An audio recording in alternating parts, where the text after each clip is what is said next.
माननीय supreme court के साथ साथ मैं बहुत तहे दिल से शुक्रगुजार हूं उन वकीलों का जो पिछले 1.5 साल से 17-18 महीने से और बल्कि उससे पहले से भी पूरी लड़ाई लड़ रहे हैं। नमस्कार, मैं शालिनी और आप देख रहे हैं हमारा खास प्रोग्राम 2024 का महासंग्राम। दिल्ली की राजनीति में अब सबसे ज्यादा अगर कोई मुश्किलों में नजर आ रहा है तो वो है आम आदमी पार्टी और आम आदमी पार्टी के मुखिया अरविंद केजरीवाल। जी हाँ, आपको बता दें क्योंकि अरविंद केजरीवाल लगातार अपनी जमानत याचिका दायर कर रहे हैं कोर्ट में, लेकिन राहत मिलती नजर नहीं आ रही है।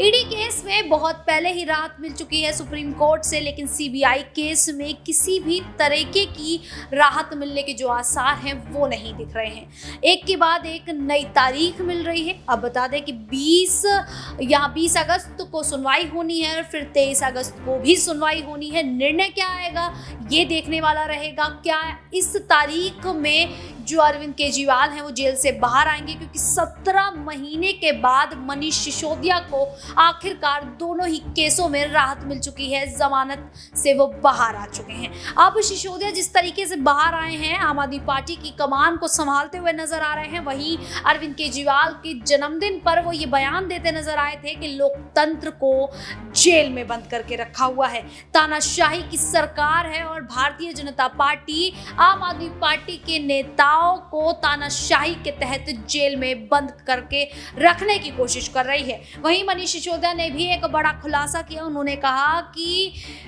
ईडी और सीबीआई को अभी तक ना ही मेरे खिलाफ और ना ही हमारे किसी भी नेता के खिलाफ सबूत मिले हैं, जबरदस्ती केवल जेल में बंद रखा हुआ है। अब क्या जिस तरीके से आम आदमी पार्टी के तमाम नेता भारतीय जनता पार्टी पर निशाना साध रहे हैं, बड़े बड़े आरोप लगाए जा रहे हैं, क्या ये आरोप सही हैं या नहीं, ये तो आने वाले समय में पता ही चल जाएगा। लेकिन क्या अरविंद केजरीवाल को राहत मिलेगी या नहीं, इस पूरे मुद्दे पर आज चर्चा करेंगे। मेरे साथ मेरी सहयोगी आश्रुति मौजूद है। आश्रुति, आपका बहुत बहुत स्वागत है। आश्रुति, क्या लगता है जिस तरीके से पूर्व मुख्यमंत्री मनीष सिसोदिया को राहत मिल गई है, जमानत मिल गई है, क्या ऐसे में जल्द ही सीएम केजरीवाल को भी बड़ी राहत मिलती नजर आएगी?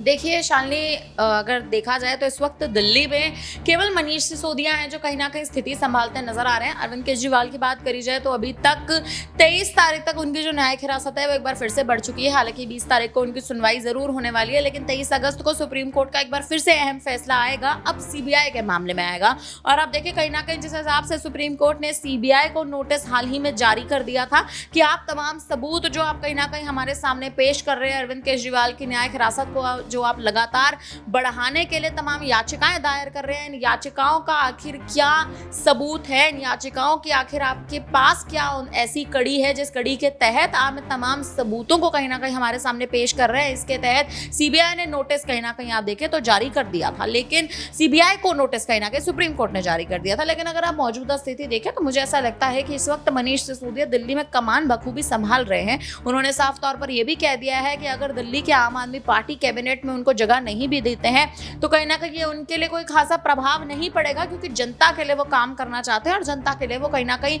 जो उनका पूरा एक तरह से आप देखिए जो उनकी कार्यशैली है वो अब जनता को समर्पित करना चाहते हैं। तो इस वक्त जो स्थिति है आम आदमी पार्टी के लिए जो स्थिति है वो मुझे लगता है कहीं ना कहीं इस वक्त थोड़ी अनुकूल है, लेकिन उस अनुकूल परिस्थिति को मनीष सिसोदिया बखूबी संभालने के प्रयासों में अब जुट चुके हैं। उन्होंने आप देखे जैसे अपनी पैदल यात्रा की शुरुआत कहीं ना कहीं कर दी है और पैदल यात्रा की शुरुआत के साथ साथ ही मनीष सिसोदिया का आप देखिए जिस हिसाब से लगातार 70 की 70 विधानसभा क्षेत्रों में कहीं ना कहीं जाना और तमाम प्रयास कहीं ना कहीं करना, जनता से बातचीत करना और मौजूदा स्थिति के अनुसार अगर मनीष सिसोदिया ये कमान बखूबी संभाल लेते हैं तो मुझे लगता है अरविंद केजरीवाल का मामला अगर जल्द से जल्द कहीं ना कहीं अगर आप देखें निपटता है, सुप्रीम कोर्ट उन्हें न्याय समय से दे देता है, तो दोनों ही दिग्गज दिल्ली में कहीं ना कहीं अगर आप देखें तो चुनाव में घमासान मचा सकते हैं। लेकिन अरविंद केजरीवाल और मनीष सिसोदिया की जोड़ी एक बार फिर से क्या एक साथ आएगी या नहीं आएगी, इस पर अभी भी अटकलों का दौर चल रहा है। लेकिन अटकलें मुझे ऐसा लगता है आने वाले समय में शायद सुप्रीम कोर्ट अब कहीं ना कहीं अरविंद केजरीवाल को भी न्याय बिल्कुल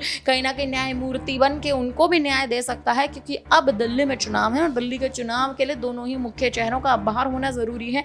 और तमाम जो सबूत कहीं ना कहीं ईडी और सीबीआई पेश करते आ रहे थे, वो तमाम सबूत अब कहीं ना कहीं निराधार साबित हो रहे हैं।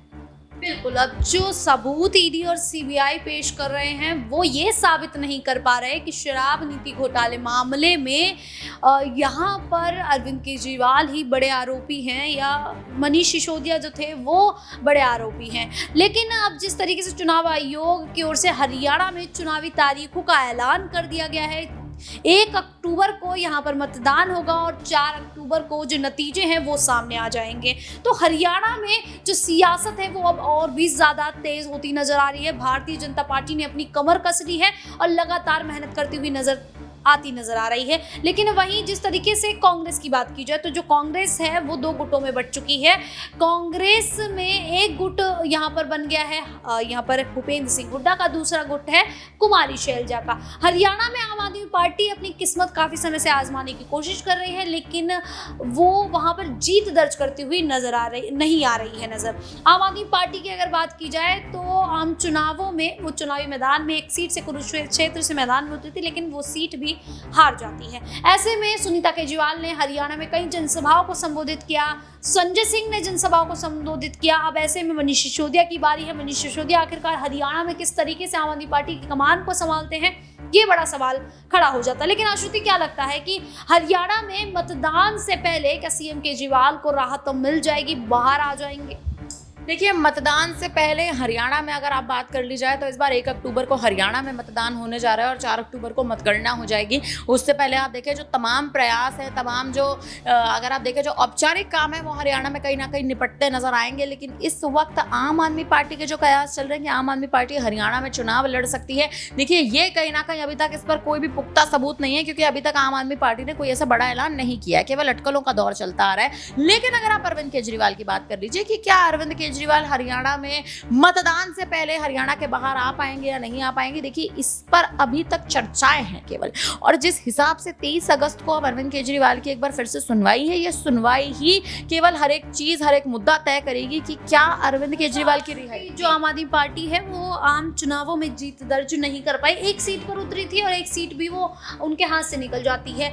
तो क्या ऐसे में अब हरियाणा के जो विधानसभा चुनावों में आम आदमी पार्टी कूद पड़ी है, क्या उसमें कुछ बड़ा बदलाव हो सकता है? क्या आम आदमी पार्टी को विधानसभा की 90 सीटों में से कुछ सीटें जीत कर हासिल हो सकती हैं? देखिए, हरियाणा में जिस हिसाब से सुनीता केजरीवाल ने हरियाणा में विधानसभा चुनाव से पहले जो कहीं ना कहीं बिगुल फूकती हाल ही में नजर आई थी, उसके बाद से ही कहीं ना कहीं इसी मुद्दे पर चर्चाएं तेज हो गई थी कि अब कहीं ना कहीं आम आदमी पार्टी हरियाणा में गठबंधन करेगी। जब से सिसोदिया की रिहाई हुई है उसके बाद से अटकलें और तेज हो चुकी हैं। आप देखिए, जिस हिसाब से आपका प्रश्न है कि हरियाणा में क्या आम आदमी पार्टी 1 या 2 सीटों पर या कुछ सीटों पर भी अगर कहें क्या जीत दर्ज कर पाएगी, देखिए मुझे लगता है हरियाणा कहीं ना कहीं अरविंद केजरीवाल का एक गृह क्षेत्र है, एक गृह राज्य है उनका। कहीं ना कहीं अगर आप देखें वो वहीं पले बड़े हैं, वहीं से उन्होंने राजनीति में कहीं ना कहीं आप देखें एंट्री ली है। तो हरियाणा की जनता अगर अरविंद केजरीवाल से भावनात्मक तौर पे कहीं ना कहीं अगर उनसे जुड़ी होगी तो जरूर उनको कुछ सीटें कहीं ना कहीं मिलेंगी। लेकिन इस वक्त आम आदमी पार्टी केवल अपनी साख बचाने का प्रयास कर रही है। तो सरकार अगर हरियाणा में नहीं भी बनती आम आदमी पार्टी की, एक बार को शायद अरविंद केजरीवाल इस बात को भी कहीं ना कहीं अगर आप देखें तो इस बात को भी कहीं ना कहीं मंजूरी देते नजर आएंगे। लेकिन हरियाणा में कुछ सीटें अगर आम आदमी पार्टी ले जाती है तो करीबन आप देखें आम आदमी पार्टी की जो स्थिति है, आम आदमी पार्टी बतौर पार्टी के तौर पर कहीं ना कहीं मुझे ऐसा लगता है फिर डगमगाती नहीं नजर आएगी। क्योंकि अभी डर आम आदमी पार्टी को ये है कि अगर अरविंद केजरीवाल बाहर नहीं आए तो पार्टी कहीं ना कहीं अगर आप देखें या तो पार्टी का विलय ना हो जाए या पार्टी कहीं ना कहीं खत्म ना हो जाए। और यही डर जो है वो कहीं ना कहीं मुझे लग रहा है इस वक्त आम आदमी पार्टी को ज्यादा खा रहा है। अगर हरियाणा में कुछ सीटें आम आदमी पार्टी के खाते में आ जाती है तो स्थिति बिल्कुल कहीं ना कहीं बदल सकती है। बिल्कुल, अब वही देखना होगा कि हरियाणा में चुनावी मैदान में आम आदमी पार्टी उतर तो गई है, लेकिन क्या कुछ सीटों पर जीत दर्ज करती हुई नजर आएगी? क्योंकि हरियाणा के चुनावी मैदान में कई पार्टियां उतर चुकी है। मायावती भी इनेलो के साथ गठबंधन करके हरियाणा के चुनावी मैदान में कूद पड़ी हैं। ऐसे में आखिरकार कौन सी पार्टी कितनी सीटें जीतेगी, ये भी बड़ा सवाल बन जाता है। और क्या हरियाणा में मतदान से पहले अरविंद केजरीवाल को बड़ी राहत मिल जाएगी? क्या आने वाली 23 तारीख को आम आदमी पार्टी के मुखिया अरविंद केजरीवाल को राहत मिलती नजर आएगी? ये भी एक देखना होगा। फिलहाल अब इस पूरे मुद्दे पर आप लोगों की क्या राय है, हमें कमेंट करके जरूर बताइएगा। उसी प्रकार की देश दुनिया से जुड़ी खबरों के लिए देखते रहिए Next 9 News।